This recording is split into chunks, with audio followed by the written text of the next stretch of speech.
সেমিফাইনালে রোমাঞ্চকর লড়াইয়ে শেষ হাসি হেসেছে আর্জেন্টাইনরা। ইংল্যান্ডকে 2-1 গোলে হারিয়ে বিশ্বকাপের ফাইনালে উঠতেই বুয়েনোস আয়ার্সে নেমে আসে উৎসবের জোয়ার। হাজারো সমর্থকের উচ্ছ্বাসে মুখর হয়ে ওঠে ফ্যান জোন। নিঃশ্বাস বন্ধ হয়ে আসা অপেক্ষা, প্রতিটি মুহূর্তে বাড়ছিল উত্তেজনা। বুয়েনোস আয়ার্সের ফ্যান জোনে হাজারো সমর্থকদের চোখ তখন মাঠে লড়াইয়ে। যুক্তরাষ্ট্রের 1 নম্বর জিম চেইন গোল্ড জিম এখন আবারও বাংলাদেশে।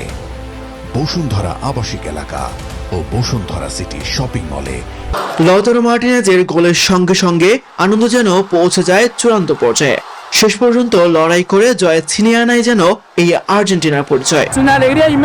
আমি ভীষণ খুশি, রোমাঞ্চিত। এই দলটা অসাধারণ। আমি সবসময় বলি আর্জেন্টিনা শেষ মুহূর্তে ম্যাচ ঘুরিয়ে দিতে পারে। আমি নিজেও একজন ফুটবলার, তাই জানি এ দলের সেই সামর্থ্য আছে। আর শেষ বাঁশি বাজতেই বাঁধ ভাঙা উল্লাস।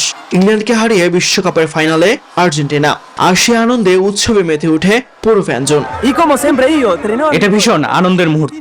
এত চিৎকার করেছি যে ঠিকমতো কথা বলতে পারছি না। আর ইংল্যান্ডকে হারানো এর চেয়ে ভালো কিছু হতেই পারতো না। Vamos Argentina. 3 বারের বিশ্ব চ্যাম্পিয়ন আর্জেন্টিনা এবার চোখ রাখছে 4 নম্বর শিরোপায়। রবিবার নিউ জার্সির ফাইনালে তাদের প্রতিপক্ষ স্পেন। আর সেই মহারণের অপেক্ষায় এখন আর্জেন্টাইনরা। তাসবিহ শরণ, নিউজ 24।